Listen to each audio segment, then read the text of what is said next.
Hi everybody, it's Jenny from the Missouri Star Quilt Company, and I've got a fun project for you today. Today we are talking about teaching children how to sew and how to get them excited about the process. And so I hope you'll enjoy this tutorial I have planned for you. So let's take a look at the quilt back here. This is a super easy quick quilt that any child can make, and I'm going to show you how to do that.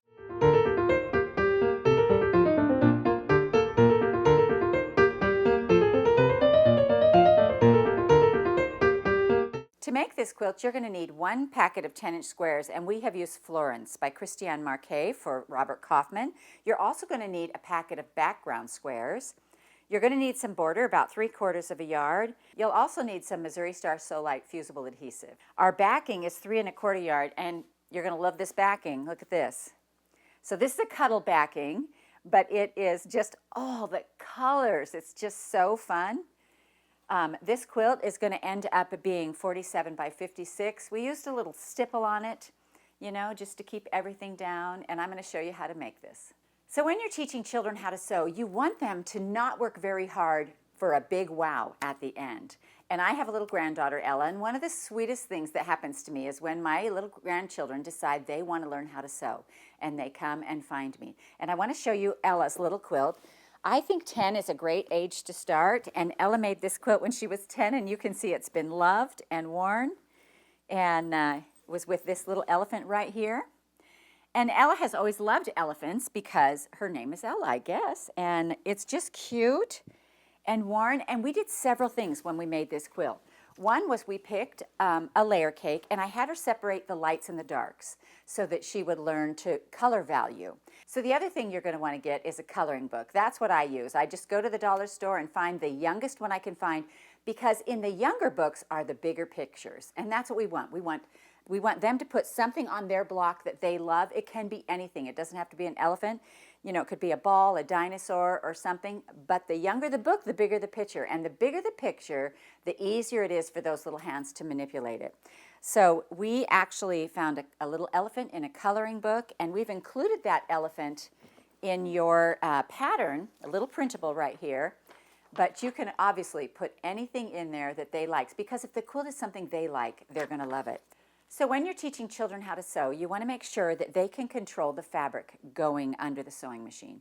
And so what I do is I get some paper and I draw some lines on it, and then they have to follow the line. I take out all my thread, so there's no thread involved, and they just have to follow that line, and you teach them where to put their hands so it's not too close to the sewing machine, and you just let them follow the line and practice until they can stay on the line. Put some of those lines on the edge of the paper so that they can practice that 1/4 inch and get really good.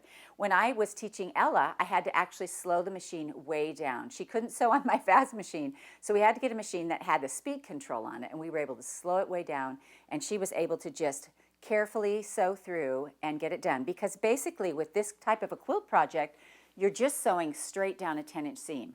And if you can sew it straight, for this far, you can make a row. And so that's just a little tip on teaching children. So my background pack had both colors and grays in it. And so I decided that this colored pack was so colorful that I wanted to use the color ones on my quilt. And so I got some that were, just a little contrast so we could see the elephants. And then I pulled out one of my colored packs here, and I'm just going to grab this one right here. It's a blue.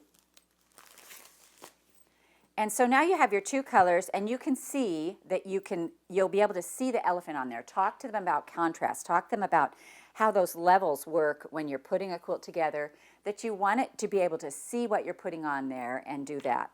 So I have one here that's just white, but this is our little elephant that we're going to get. And you're going to need this fusible, and I have traced this on here like this. And what I did was I had Ella get her pencil, because you can see right through the paper, and she sat and traced all around this elephant. So once you've decided on your pattern, you're ready to start tracing it, and you're going to need some heat and bond, and you're going to lay that underneath here. Now this was a job I had Ella do. I just let her go ahead and trace around these elephants, and you're going to want to trace every one. Now, I believe there are 20 squares on here, 4 by 5. Yes, 20 elephants. So this is going to keep your little ones busy for a while, and they're just going to trace 20 elephants, just like this. And they don't have to be perfect. Everyone can be a little different, and that's totally fine. And then what I do is I go ahead and I cut this out, and I leave some area around it. We don't want to cut it out really good right now. So that, again, this is another thing they can do. They just cut it out with the, leaving the big paper around it. And then what we're going to do is we're going to put this on the back of our paper. Now, we've already reversed your elephant. If you decide that you want some elephants to go this way and some to go that way, you will have to flip your paper over and draw on the other side. But what we're going to do now is we're going to iron this on here. And you can see it does not take the full 10-inch square. It just takes a little bit of it. And now that it's fused on here, you can go ahead and cut it out. Now, it's way easier to cut this out when you're cutting on the paper versus just the fabric. I'm not sure why that is, but it is. Now, you'll see as I cut this that I have quite a bit of fabric left. And I'm just going to put that in a pile over here for something else I'm going to show you later. So you can see I didn't do a great job tracing these, but as we're cutting these, we're just cleaning up those lines, and we're going to put this on. Then what I do is I'm going to look at how it looks on my square, and I'm going to find the center of my square by finger pressing this way and finger pressing this way,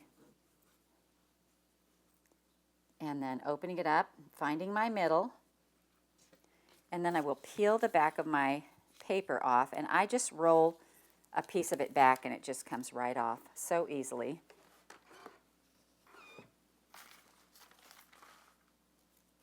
And then I'm going to put it back in the middle here, and just eyeball it. Obviously there's a little more trunk on this end than the other, so I'm going to center it up a little better, and I'm just going to press that on.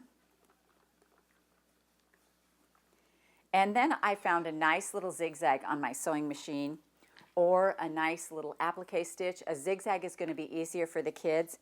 And I just had them slowly start sewing around it. All they're doing is following the line. They can straight stitch if they want to. The zigzag seems to catch it all. But there were several where Ella completely missed the back end of the elephant. She goes, "What do I do?" And I said, "You just do it again." And so she would sew over it. And some of those elephants have 3 or 4 rows of stitching around it. And to me, that just makes it more charming. I don't ever tell them they're doing a wrong thing. We just show them how to do it better and how to get better in practice. And so she would get better and better, and she still looks at that quilt and says, "I can't believe I made that." It's just so much fun to do that.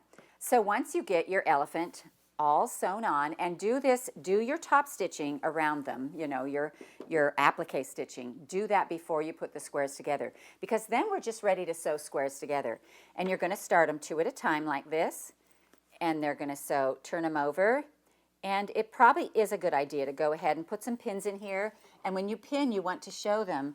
So when you pin, you want to pin back a ways so that you can have the pins still in there and not be in any danger at all of your needle running over it. And so then they're just going to sew these 2 together. They'll sew sets of 2, and that will take care of all of your rows. And so you'll sew this set, and then those 2 together. And then you have a row done. And make sure you lay them out so you can see that you don't want too many blues in a place, and you don't want too many this in a place. Well, we got the whole top put together for Ella. And then she said, I said to her, "Now you need to go pick a border." And it was when we just had the one main shop downstairs, and she went out into the store looking for that piece of border, and she found a piece of fabric she loved that didn't even go with the rest of the fabric. And her mom started to say something. I said, this is hers. And so we cut out this fabric and we put it on, and it's still the same border, and she just thinks it's amazing. So then you're going to sew your rows together. And if I can just beg you to do one thing on the kids' quilt, the one thing, when they get this top together, what really makes it come alive and really makes it be a quilt is when you get it quilted. And so for me and for Ella, that's what makes it this unbelievable thing that she couldn't believe she did. But you can see that this, on the other side of my fabric, I have a whole other piece on here. And because I only use the colored squares in my packet here, I had some gray ones left over. And so I went and got a few more grays and I made another quilt. So I wanted to show you just how different this looks. Same fabric, but a different background. So this is the light and dark gray with the same fabric, and we had the fabric left over from our elephants. And so we just put this on, and I actually, some going the other way. yeah, I actually turned this row this way, and these are all going the other way. So I just wanted to show you some options for things that you can do. But think in your head, this could be a soccer ball or a dinosaur, or you know, anything that the person you're teaching loves, you know. And so it's just a fun, quick, easy way to make something that's really going to wow them. It's going to get their creative juices flowing, and it's going to help them want to carry on this legacy that you're going to teach them. So I hope you enjoy this tutorial on teaching little friends how to quilt from the Missouri Star Quilt Company. Hi everybody, it's Jenny from the Missouri Star Quilt Company. We hope you enjoyed watching this video. If you aren't already part of the Missouri Star Quilt Company family, be sure to subscribe so you won't miss a thing. And if you click that bell, it'll notify you every time a new tutorial comes out. See you next Friday.